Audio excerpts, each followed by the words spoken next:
pode colocar nas aulas que a gente for colocar, tanto a aula como a gente fez, a aula está aqui, né? Isso. Mas, e o roteiro, certo? Certo, É muito certo. importante.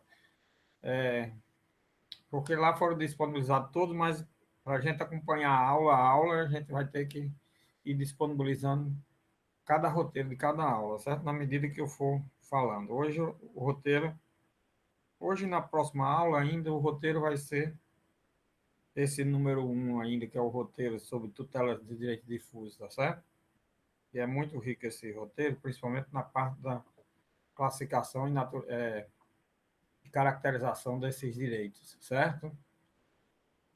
Bom, vamos vendo aí o quórum, porque eu vou começar a falar, o que eu vou começar a falar é muito importante que todos ouvissem, porque, embora a gente vá deixar gravado hoje ainda, né? Porque talvez essas aulas, Tanagra, vou falar ainda com vocês, com você e Tuíla, essas aulas complementares talvez eu não vá gravar. Depois a gente vai ver isso. Vamos ver como é. Vamos gravando ainda, porque estando gravado não vai haver prejuízo, né?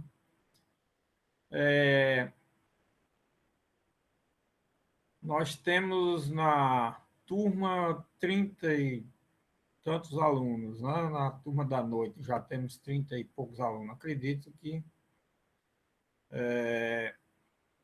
no, no final, quando terminar a tal da rematrícula, a gente tem aí. Sim, você coloca no grupo também, né? Tanagra, é importante colocar no Sim, grupo. sim, Pronto, é professor. esse aqui, certo, exato. Viu? Para deixar tanto no grupo como você coloca depois no Siga A, certo? Para ir deixando o histórico e a sequência das aulas e do que a gente vai falando, tanto no que diz respeito às aulas dadas e gravadas, como a questão dos roteiros, certo? Para ir ficando todo o histórico na sequência a respeito da matéria. Ok? Muito bem.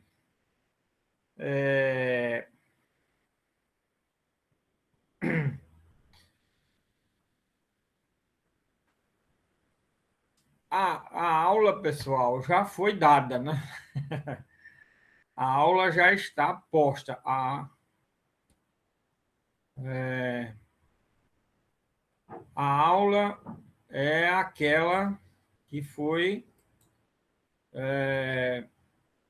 passada para o grupo. É a primeira aula é a aula de hoje, certo? Que vocês podem já ter assistido, podem assistir agora, depois da aula aqui, ou depois no final de semana, do jeito que vocês quiserem.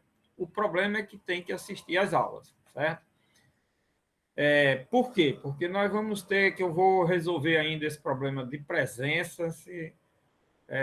Quando eu vim era aqui fazer um rápido comentário a respeito da aula ou aulas que eu tiver distribuído, vou ver aí se eu distribuo de uma a uma ou de duas e três, fazendo experiência para a gente ver, certo? A presença poderá ser exatamente a partir dessas aulas que eu vier a fazer comentários sobre a aula. A aula será sempre distribuída antecipadamente para quem quiser estudar, quem gosta de estudar, tem a aula à disposição, certo? Tem a aula à disposição. E quem quiser assistir na hora da aula, a aula está posta. Isso é ligar na hora da aula normal. No dia que eu não tiver alguma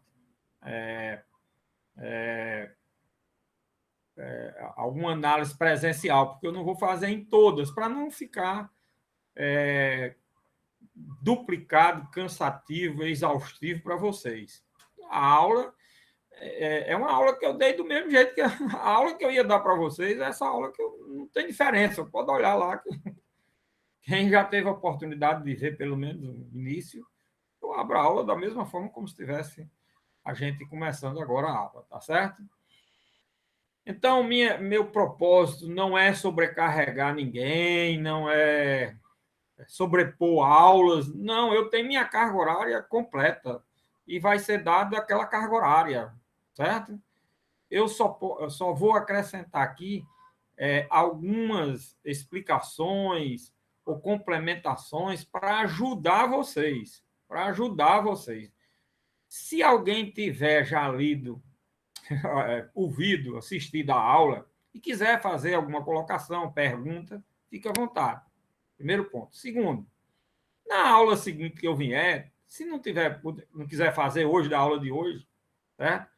Pode fazer em toda época. Vocês anotem lá, vou questionar o professor sobre isso, vou fazer essa pergunta, vou fazer isso aqui. E no dia pode fazer a pergunta. No dia que eu marcar presencial. Tá certo? Porque a aula está dada. A aula de segunda-feira eu já vou distribuir. Amanhã, viu, Tanagas? Se não der hoje, se você quiser colocar hoje, pode colocar. Se não, amanhã você coloca a aula de segunda-feira. Segunda-feira eu não vou fazer comentário no horário comum, no horário normal. Vocês vão ficar com o horário para assistir a aula normal. Quem não tiver tido de assistir antes, tempo de assistir antes, quem achar que só tem os horários de aula para assistir, pronto, assista no horário. Pronto, eu não vou atrapalhar segunda-feira, tá certo? Para não. Minha intenção não é sobrecarregar, nem nada. Minha intenção é querer ajudar, querer fornecer mais dados, elementos, compreensão da matéria. Pronto. Quem teve a oportunidade de ver a aula, certo? O que eu vou falar agora, vocês vão ver que o que eu vou abreviadamente falar sobre ela. E quem não tiver a oportunidade, na hora que for assistir, hoje ou amanhã, ou quando daqui para segunda-feira, porque segunda-feira já tem a próxima aula, né?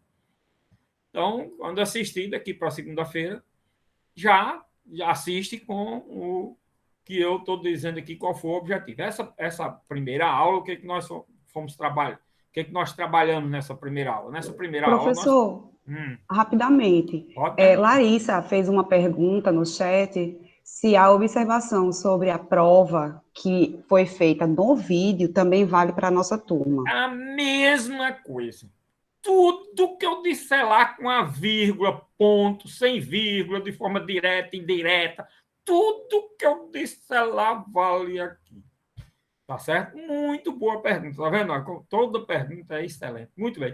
Lá eu não tiro uma vírgula, eu estou botando na aula porque é a aula, era o que eu ia dizer na aula. Até tem umas coisas lá que talvez eu disse que talvez esquecesse até de dizer aqui, já está posta. E se tem alguma coisa que eu esqueci, vocês me perguntam, que a gente complementa nos dias que eu vier. Entenderam como são as coisas? O que eu quero é ajudar, certo? Não quero sobrecarregar ninguém, não quero.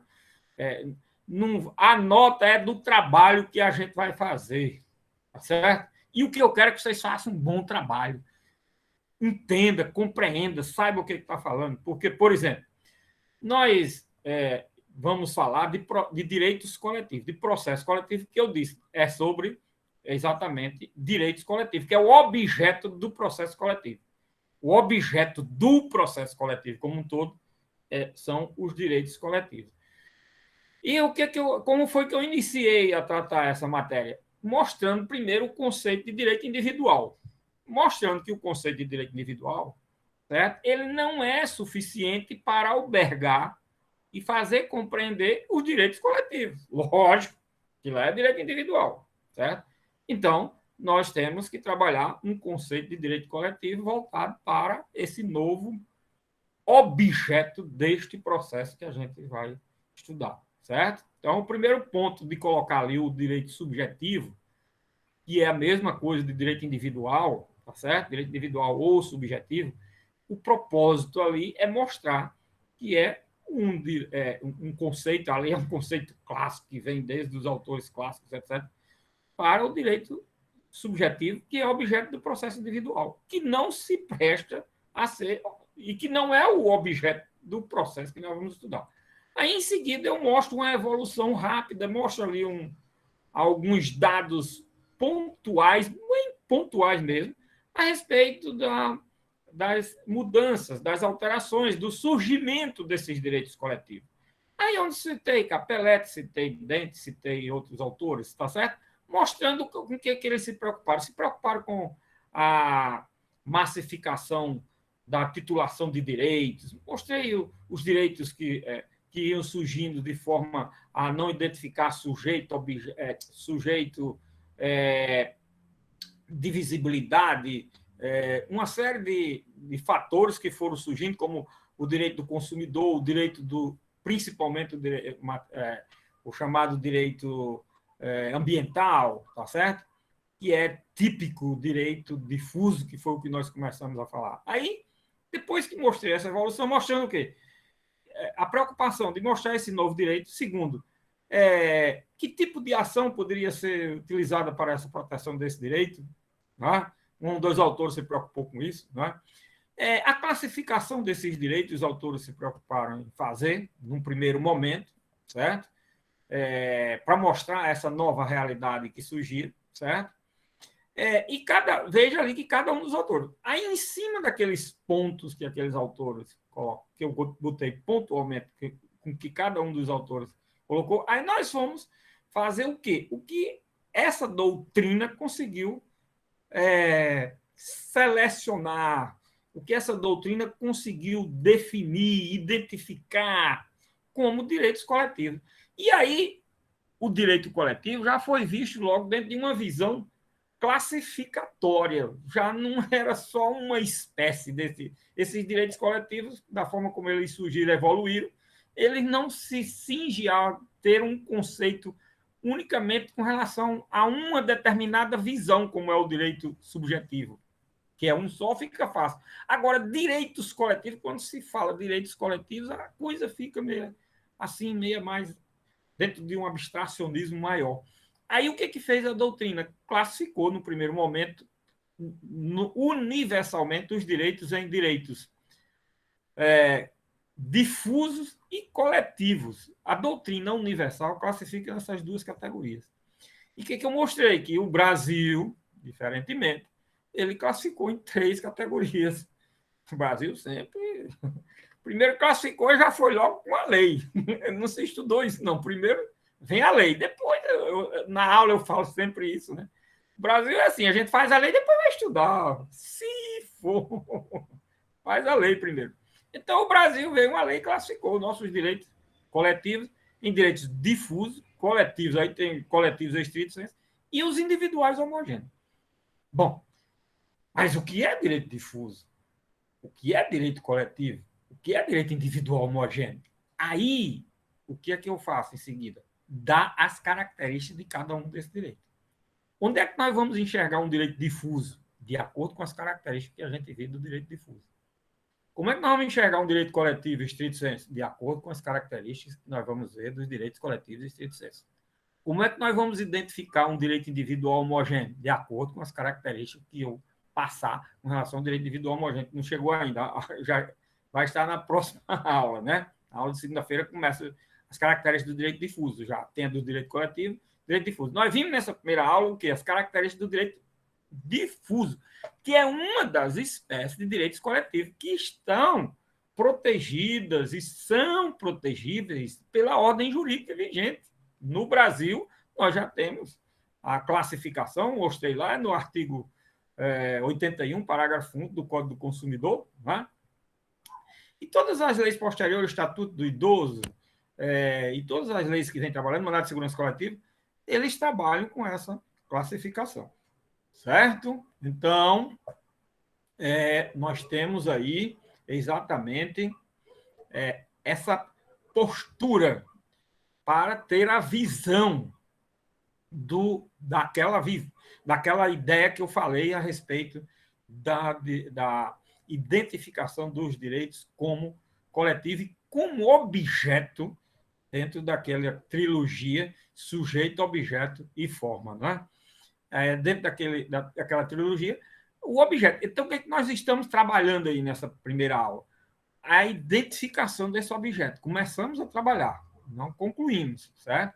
Agora nós vamos ter a aula de segunda-feira, que vai passar a ter exatamente sobre os direitos coletivos, estrito sensu, as características, e depois dos individuais homogêneos. Vocês vejam o seguinte, na aula eu coloco muito bem quantas características a gente enxerga, por exemplo, que está no texto legal. 3 ou 4 características, no máximo 5, 4, estão no texto legal. Mas, no final, eu indico 9, 10 características de direitos difusos que a gente vai buscar onde? Na doutrina. Agora, vocês imaginem o seguinte, se eu botasse vocês, procurem na doutrina quantas características tem o direito difuso.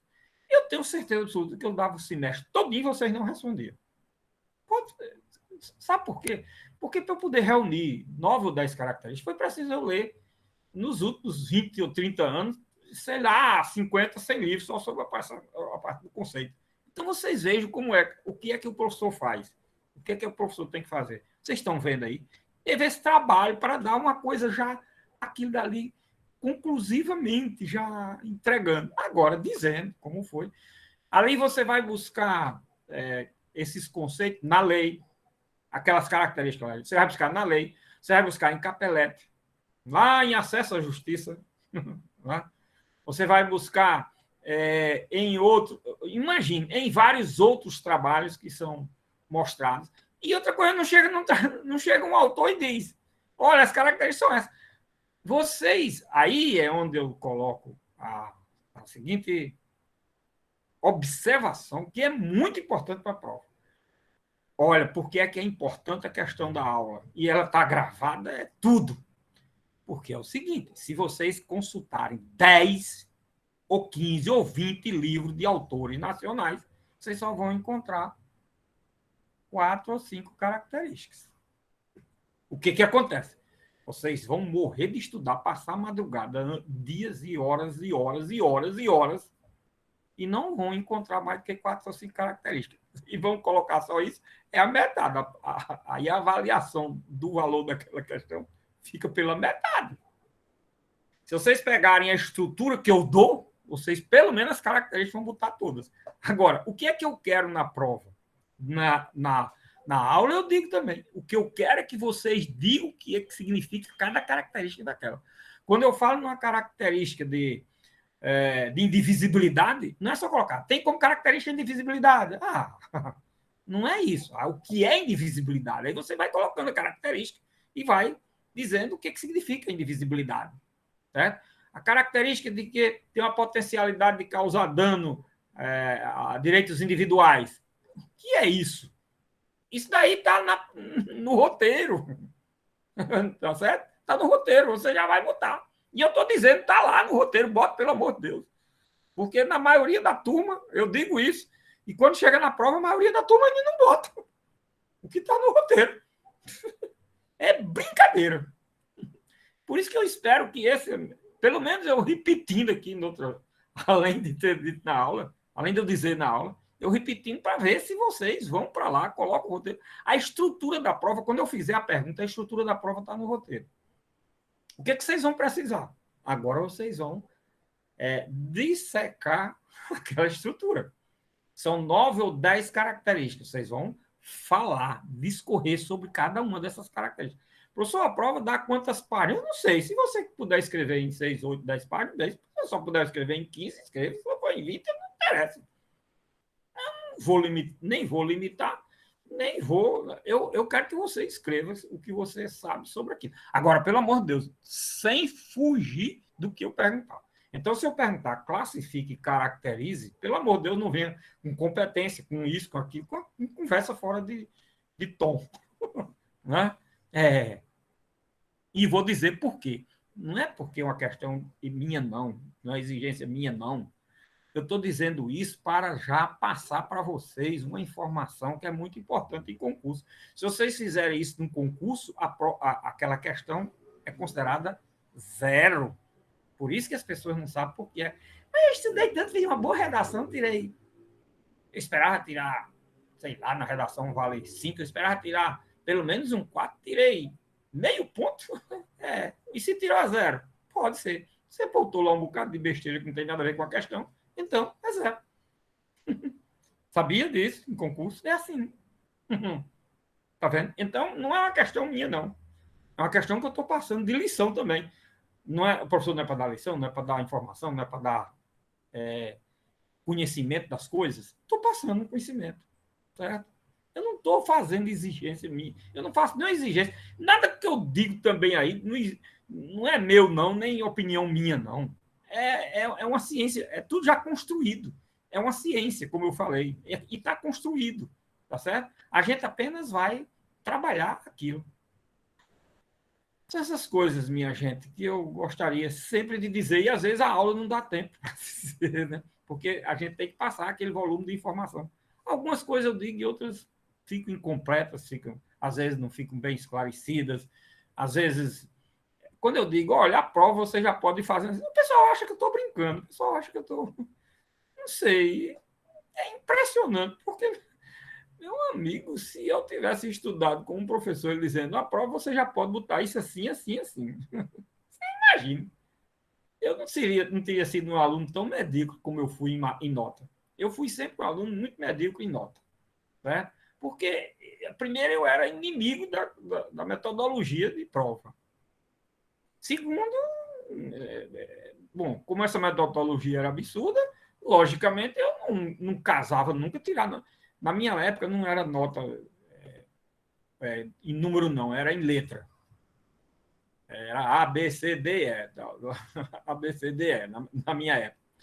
Nossa, quando eu tirava um C, chega a ficar aliviado. Tirei um C. Era. C era lá uma média de 6 a 7, por aí assim. Porque era uma luta para eu tirar. Nossa, um B. Aí você pode olhar meu currículo. Meu currículo é horrível. Né? Sei nem se tem algum A. E quando tinha um B, eu me assombrava. Né? É porque, minha gente. Agora, eu sabia da matéria, eu entendia. É porque aquela metodologia de prova.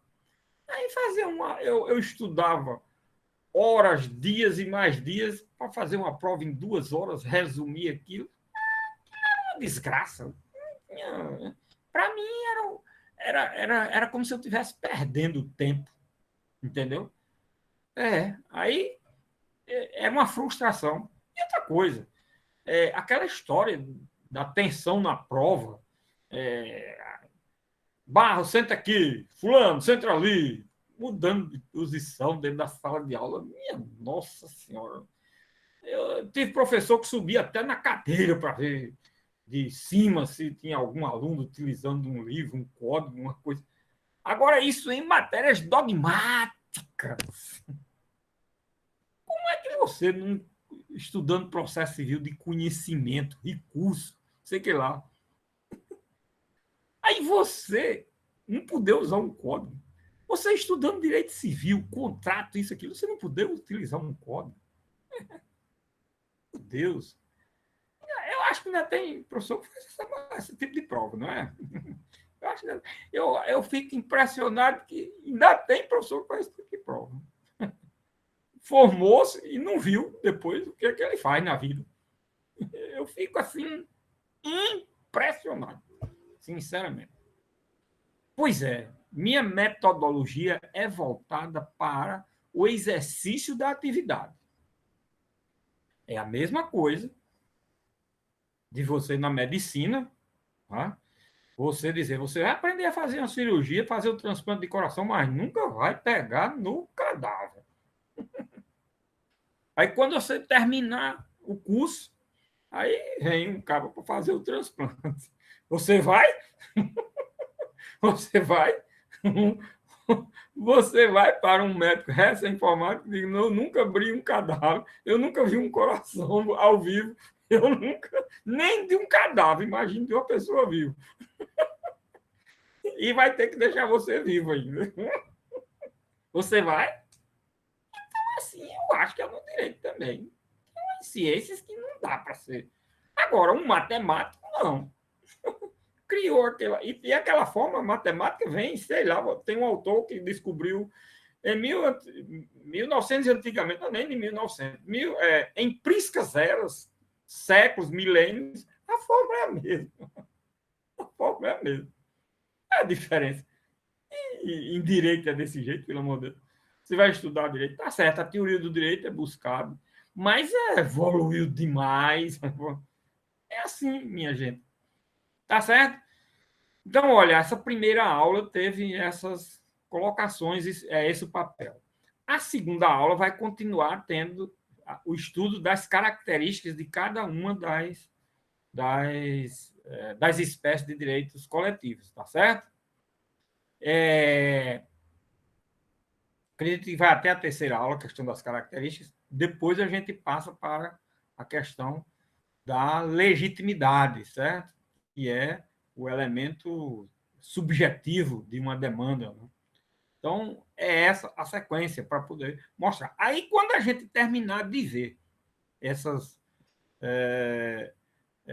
espécies de direitos coletivos com suas características, a gente terminou de ver o quê? O objeto quanto à pretensão de um processo coletivo. Terminamos de ver um objeto quanto à pretensão do processo coletivo. Formular uma pretensão, eu tenho que identificar aquele direito e mostrar e caracterizar aquele direito como aquela espécie de direito. Isso eu vou fazer na petição inicial, na causa de pedir. O fato com fundamento jurídico. Tá vendo? E formular um pedido, olha, objeto. Tá vendo? Objeto. Quando a gente estudar legitimidade, nós vamos estudar os sujeitos, certo? O elemento subjetivo.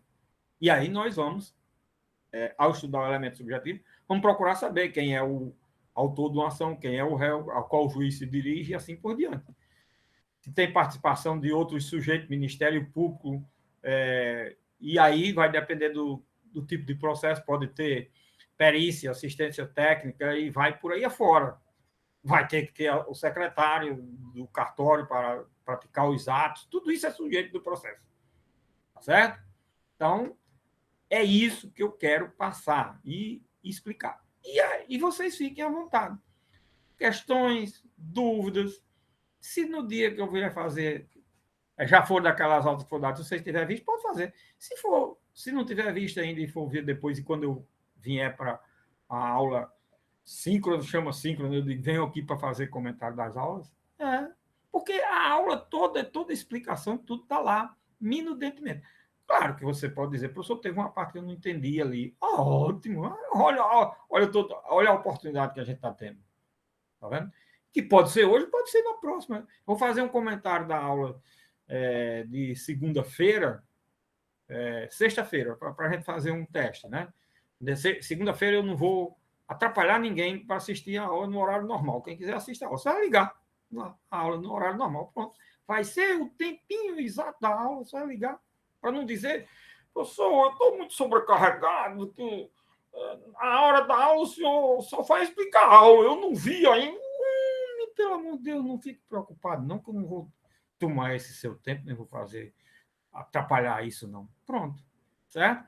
Se a coisa der certo e fluir, muito bem. Se não der, eu digo, então tá certo, eu vou dar a aula normal, certo?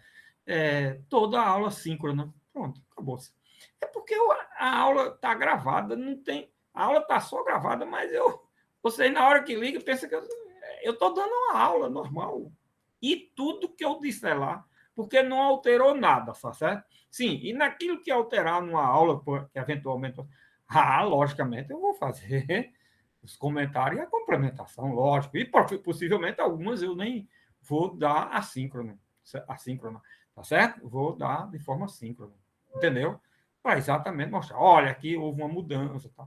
E vou sempre também enriquecer. É que agora, nessa primeira fase, é difícil, questão de mudança, porque uma parte da teoria geral não muda, né? A teoria geral não há mudança. Só de alguns exemplos. Agora, quando a gente chegar realmente nas ações em espécie, aí não, aí nós temos situações e vou colocando para vocês, dizendo, olha, vejam aí a situação da jurisprudência agora, esse julgado do Supremo, do STJ, sobre isso, assim, como é que foi, vou explicando essa situação, tá certo? Então, o papel e o meu objetivo é esse, tá certo? Uma outra informação é sobre, assim, a prova eu vou fazer, principalmente essa primeira, não tem como ser diferente, do mesmo modelo que eu já expliquei e estou dizendo aqui, né? Que é uma questão onde você terá que falar sobre o objeto e sujeito. essa na primeira prova não tem como ser diferente. Na segunda e terceira eu vou ver. Porque muita gente gosta de... Olha, professor, uma prova prática e tal. Olha, eu gostaria de dizer a vocês uma informação muito interessante. Se vocês olharem o curso de Direito agora, se vocês não olharem ainda, olhem, vejam. O curso de Direito tem... Eu acho que é toda a área da ciência, né? Ele tem uma sequência das coisas, certo, minha gente? Você tem as ciências ou as matérias propedêuticas, não é? Inclusive, nosso departamento é esse, né? Que é uma base de uma ciência ou outras ciências que entram como forma de ajudar, facilitar, compreender o direito. Inclusive, eu acho que tem, né? Filosofia jurídica, sociologia jurídica, história do direito, hermenêutica, sei lá, na minha época tinha até francês, tinha língua portuguesa, não sei o que lá, eu acho que hoje não tem mais, não sei nem se tem. E introdução ao direito, principalmente, né? Introdução ao direito. Não é? Ora, essas áreas não dá para você dizer assim, olha, vamos fazer uma coisa prática. Não dá ainda, não é possível. É preciso que vá para uma base teórica, para você ter um comando teórico de dominação, de linguagem, de conhecimento, de classificação, de conceitos, etc, etc. Muito bem. Depois entra nas ciências dogmáticas. Nas ciências dogmáticas vem como sequência, como uma ordem também das coisas. Cada direito civil, teoria do direito civil, direito penal, teoria do direito penal, direito isso, direito teoria, processo civil, teoria do processo civil. Cada um tem uma base da teoria também, certo? Especificamente daquela área. Né? E aí depois é que entra nos chamados em processos, vamos dizer. Aí processo você tem o processo de conhecimento, tem isso, aquilo outro. É claro que quando a gente chega na processo de conhecimento, recurso, tutelas provisórias. Quando a gente chega nessas matérias, a gente está ali numa ansiedade muito grande, porque é como se estivesse quase pegando já ali as coisas práticas. A gente já começa a ver que é uma coisa que já se aproxima da prática. Mas ainda não é a prática. Por isso que tem uma tal de prática 1, 2, 3, 4, 5, não sei quantas práticas. Porque essa prática aí é que chega, aí é o final, e é no final do curso, são as últimas coisas que se paga, né? Porque é nisso daí que você vai pegar toda essa base e trabalhar uma petição, como é que faz uma petição disso, daquilo, aquilo outro. Olha, eu já tive as seguintes situações, eu não sei. Professor de direito do consumidor. Pega e fica dando, vai dar o código do consumidor. Um professor de direito do consumidor, você sabe o que ele tem que ensinar no direito do consumidor? A parte de direito material do consumidor. Um professor de direito do consumidor é para ensinar isso. O Código do Consumidor ele tem uma parte de direito material do consumidor, tem uma parte de direito penal e tem uma parte de processo. Certo? O de processo não tem nada a ver com direito do consumidor. O de penal não tem nada a ver com direito do consumidor. Essas duas matérias é dada pelo professor de processo e pelo professor de direito penal. Mas o que foi que eu já vi muito turma chegar.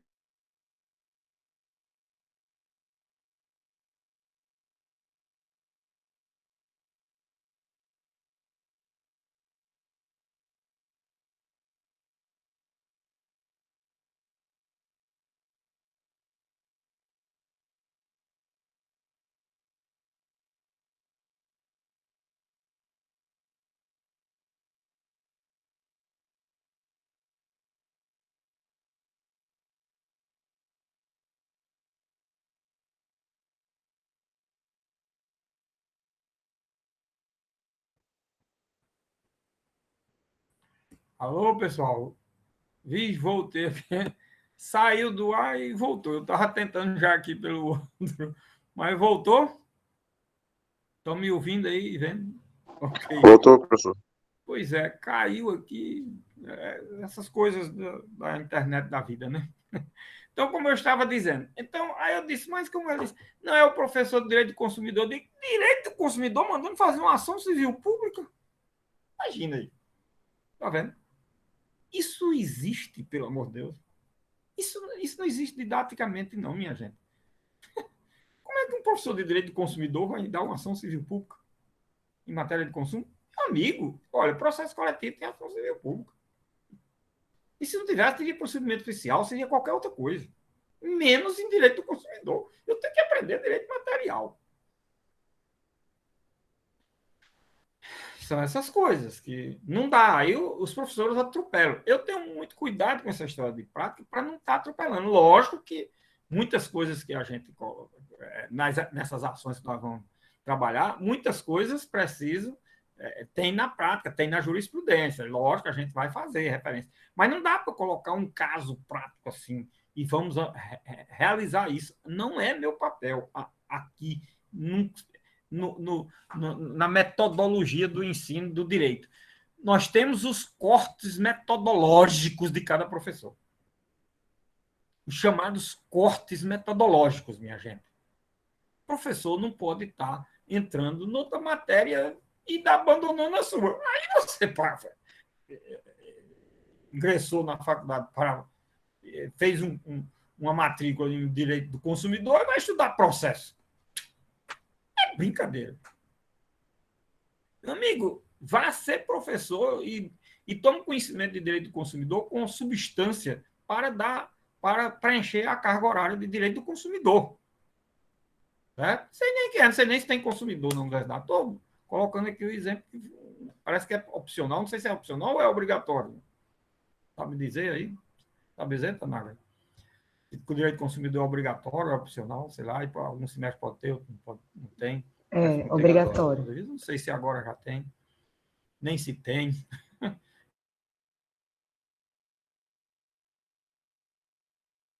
Colocar. Eita, travou de novo?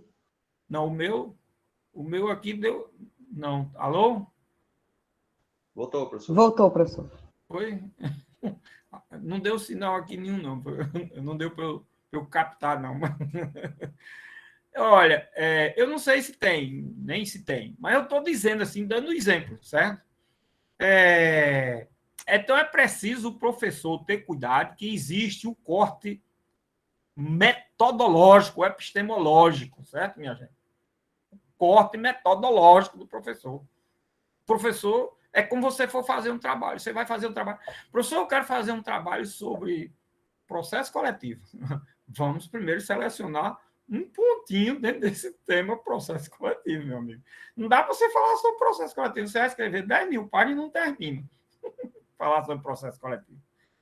Eu quero falar sobre as características do direito difuso. Olha, as características do direito difuso. E você tem que milhões de temas dentro do processo coletivo. Você tem que fazer o corte metodológico, certo? Você tem que colocar as coisas tudo nos seus devidos lugares. Não dá para você chegar. Não, porque é direito do consumidor tem crime, tem isso, tem aquilo. Bom, e parece que no programa de direito do consumidor, eu acho que não tem a parte criminal, não. Ou pode até ter a parte criminal lá. Então, eu tenho pena do professor de direito do consumidor, porque ao invés dele saber direito do consumidor, ele vai ter que saber muito de direito penal. Você imagina. Mas, sei lá, o Brasil é cheio dessas coisas, né? Chega um pobre de um professor substituto, você vai ensinar direito internacional por Vixe, Maria, eu passei na faculdade, nem tinha. Eu estudei na faculdade, não tinha nem direito internacional, mas você vai ensinar esse, acabou. Pronto. Agora o pobre.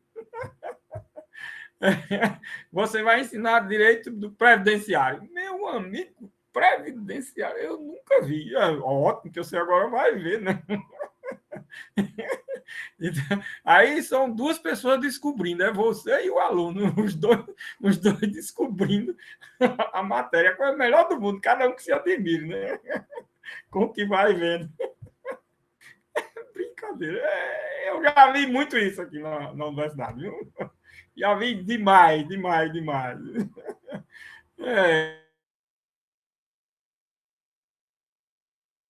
Até rechear com alguma colocação da jurisprudência sobre o tempo. Por exemplo, quando a gente falar sobre modulação dos efeitos, aí lógico que modulação dos efeitos é uma coisa que cabe na nossa matéria, certo? Mas eu não posso botar um caso prático para vocês modular os efeitos. Mas eu posso citar no caso da jurisprudência, e vocês mostrarem onde é que está e como foi a modulação dos efeitos para aquela coisa. Também tem isso de como é que a coisa é feita, tá certo? Porque precisa ter essas visões que são bem interessantes para a gente entender as coisas nesse campo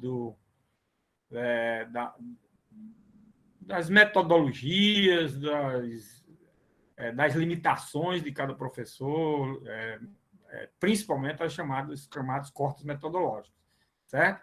Então, são essas coisas assim que eu vou me lembrando, na medida que for me lembrando, vou passando para vocês irem entendendo que vocês amanhã vão ser professor, estão bem pertinho já, né? Tomara que vocês... mas vocês estão bem pertinho de ser professor já. Então, se for de uma matéria que tenha visto, é melhor ainda.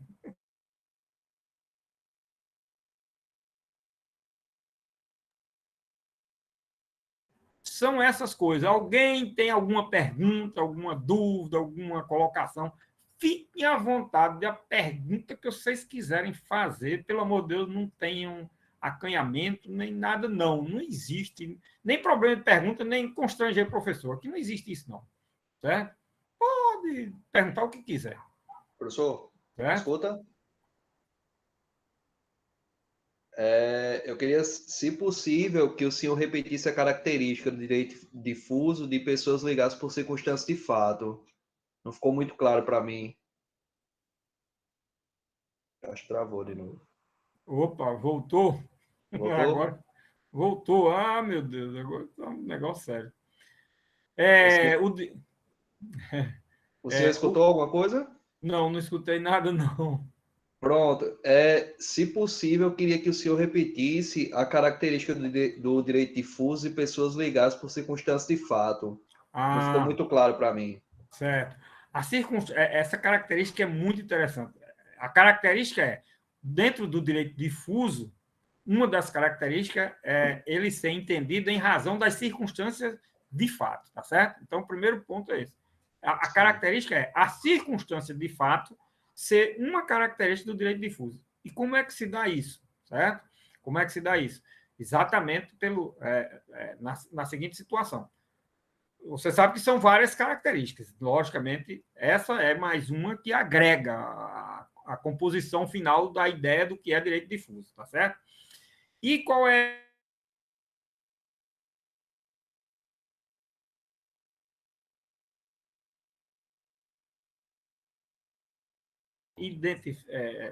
como o direito difuso ele é indivisível, inquantificável, não identificável em seu sujeito, mas determinadas circunstâncias fáticas levam a que você participe dele ou sofra dele as suas consequências, certo? Como, por exemplo, você residir num lugar em que a água é poluída. Ela não é poluída para todo. Interessante essa característica, Roberto, porque ela não, é uma característica que identifica que você, num determinado lugar que você esteja, num determinado momento, tem razão de você morar ou em razão de você visitar aquele local, você pode sofrer as consequências e sofrer um dano. Aí vem a história da potencialidade do dano, que é outra característica que advém exatamente desse problema, de você ou morar ou visitar, certo?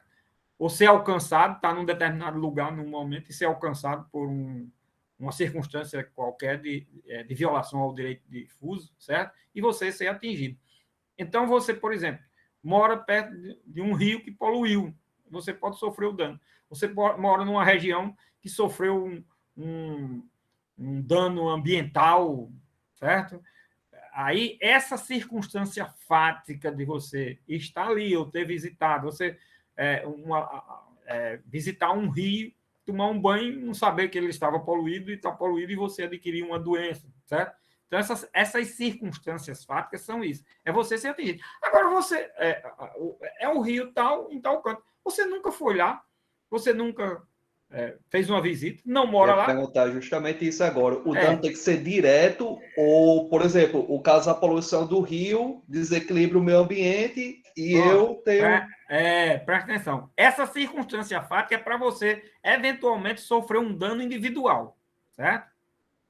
Agora, a proteção do bem, mesmo sendo num local específico, é que ela interessa a todos. Olha aí como é interessante. Ele pode afetar seu direito individual, mas por isso é que ela afeta a todos. Porque qualquer um pode vir visitar, ninguém pode mais morar naquele lugar. Repare como é interessante.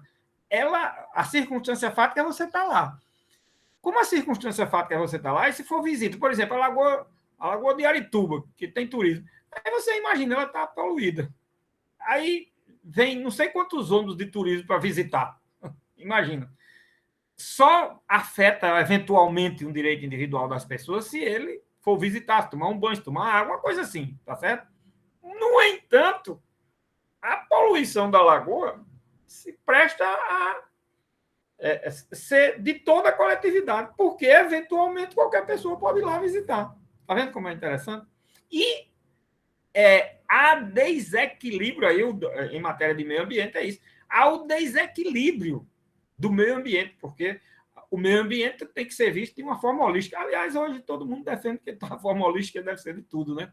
Mas, principalmente, vamos ficar pelo menos aqui com o meio ambiente, né? Principalmente em matéria de meio ambiente. Ela é vista holisticamente, né? Então, há um desequilíbrio. E essa circunstância fática faz com que qualquer um que for de qualquer lugar do mundo, olha, a Lagoa de Arituba, lá no Rio Grande do Norte, lá no município de, sei lá como é o nome, São José, outro ali vizinho, como é? Nísia Floresta. Nísia Floresta. Eu acho que é Nísia Floresta. Eu acho que é Nísia. Eu acho também. Então, tá ali no município de Nísia Floresta, que ninguém nem sabe que existe município tal. Mas, de repente, vem gente da Inglaterra, da Suécia, da França, dos Estados Unidos, de São Paulo, de Manaus, não sei de onde. Aí você imagina, não é? Como isso reflete de forma a disseminar. Agora, só causa o dano a quem vai lá. Aí outro que mora lá em Nísia Floresta nunca foi lá, nunca teve problema nenhum. Repare como é interessante. Aí o desequilíbrio, a desarmonia e a potencialidade é que se reflete com relação a todos. E a circunstância de você ir é que pode sofrer uma lesão individual. Mais ou menos por essa característica. Essa característica ela está muito ligada à característica da circunstância fática com relação a quem visita.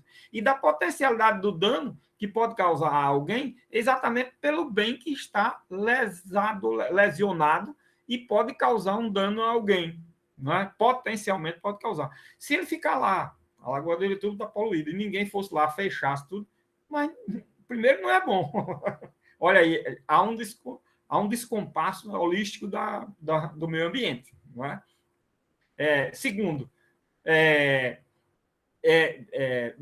ninguém está indo lá, mas se for, corre o risco. Olha, a potencialidade do dano existe ali como um perigo. Quem chega lá que não sabe, aí utiliza e pode ser prejudicado. Então, são essas coisas todas.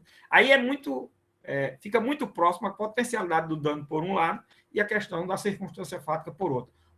Porque o bem como um todo pode causar o dano. Outro, porque alguém, por circunstância fática, pode sofrer a lesão individualmente. Está vendo como tem coisa para explicar sobre... É essa parte que vai cair na prova aí, viu, minha gente? É essa parte que eu quero que responda na prova. Está vendo? Por isso que é importante vocês saberem, questionarem, certo? Muito, muito, muito bom. Pode ser hoje, pode ser no outro dia, certo? Na medida em que vocês vão sentindo a necessidade de explicação, eu vou passando e melhorando as coisas. É isso que eu quero, para poder se compreender, entender as coisas. Então, Roberto, dê uma olhada, né? Obrigado, na aula. Nada, que é isso. Qualquer um pode ficar à vontade. Na próxima sexta ou quinta-feira, eu estou na turma da noite. Na próxima quinta-feira eu volto aqui para a gente fazer. Segunda-feira agora vocês vão ter outra aula, certo? Vocês podem utilizar o horário da aula para assistir normalmente, certo? E depois eu já vou botar a aula de quinta-feira também. Segunda-feira já se bota a de quinta, viu, Anaga? É para o pessoal ficar à vontade. Quem quiser assistir antes, ótimo. Quem não quiser, assiste no dia, assiste depois. O problema é ter que assistir, porque vai cair e é do que eu falo. Porque você vai lá num livro e você vai ver o que tem no livro, dessas características. 9 ou 10 que eu citei. Vai no livro. Pode ir, qualquer livro. Não vai não, vai em meia dúzia. Não vai ter nada. Pode ir em meia dúzia. Entendeu? Vê se você vai encontrar 9 características. Não vai. Esses livros, esses cursos, não tem. É preciso que seja. Isso eu reuni, foram muitos anos de pesquisa, de estudo, de análise. Foram sendo trabalhadas. No direito individual homogêneo, vocês vão ver que é mais interessante. O texto da lei só passa umas 3 características. E sabe quantas são ao final, quando eu termino da aula? 15. Tá vendo? O texto da lei tem no máximo umas 3. Quando termina a aula, são 15. Certo?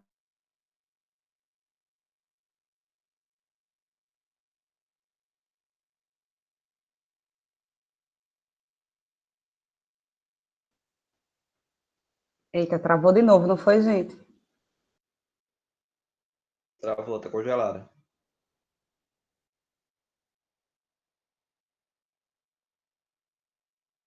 Vou falar com ele aqui no WhatsApp.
Alô? Nossa, tá. Hoje a internet aqui tá um negócio impressionante. Não sei o que está havendo. Bom, ela sempre falha. Agora, internet uma vez ou outra, mas hoje está demais. Nunca tinha acontecido isso, não. Bom, pessoal, como eu estava dizendo, então vocês fiquem à vontade, fiquem, tá certo? Se vocês acharem que essa não é a melhor forma, pode dizer, professor, eu não estou gostando desse método, não. Tá, pronto. A gente volta para o outro método e assim por diante, tá certo? Eu só quero que possa passar para vocês o máximo de informações, dados e compreensão da matéria. É esse meu propósito, certo? Se não estiver alcançando, pode dizer que a gente trabalha de outra forma, certo?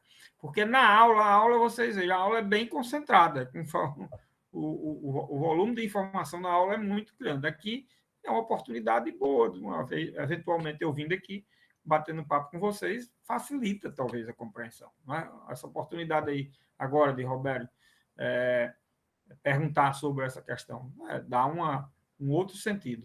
Né? E assim é o nosso papel. Tá bom assim? E para vocês já ir querendo assistir um pouco da aula também, quem quiser, aí a gente encerra por aqui, tá bom? Ninguém pergunta mais nada. Não, todo mundo tem presença, viu? fique despreocupado. Hoje todo mundo tem presença. Segunda-feira também tem presença, certo? Porque eu vou avaliar lá na prova, bem direitinho. E nos dias de aula presencial, certo? A gente coloca a presença. Todo mundo está para poder... A gente coloca a presença para poder botar as outras também. Tá bom? Tá certo? Então, vamos ver aí o que vocês dizem. Pensem, imaginem, amadureçam, reflitam também. Vamos refletir junto, minha gente. Vocês também são capazes, inteligentes. Nós somos capazes de tudo, viu? Não se engane, não. Certo. Professor, só recapitulando. Aula 3 e 4 para ser disponibilizada para a turma e Certo. sem aula síncrona na segunda, somente na quinta. Somente na quinta. Para a gente explicar, tá certo? As aulas de segunda e quinta. E, eventualmente, alguma pergunta que alguém tiver assistido a de hoje, venha assistir a de hoje, quiser algum esclarecimento, a gente também faz. Tá certo? Tá bom assim? Bem entendido, ficou entendido. Também, se não tiver entendido, diga depois. Joia, professor. Se não ficou entendido, também digam, viu? Professor, não entendi nada que o senhor quer. Então, vamos fazendo. Vamos fazendo e a gente vai descobrindo se tá bom ou ruim. Tá bom assim? Vamos lá. Então, para vocês todos, boa noite, bom final de semana, boas aulas, boa semana, uma semana inteira para vocês.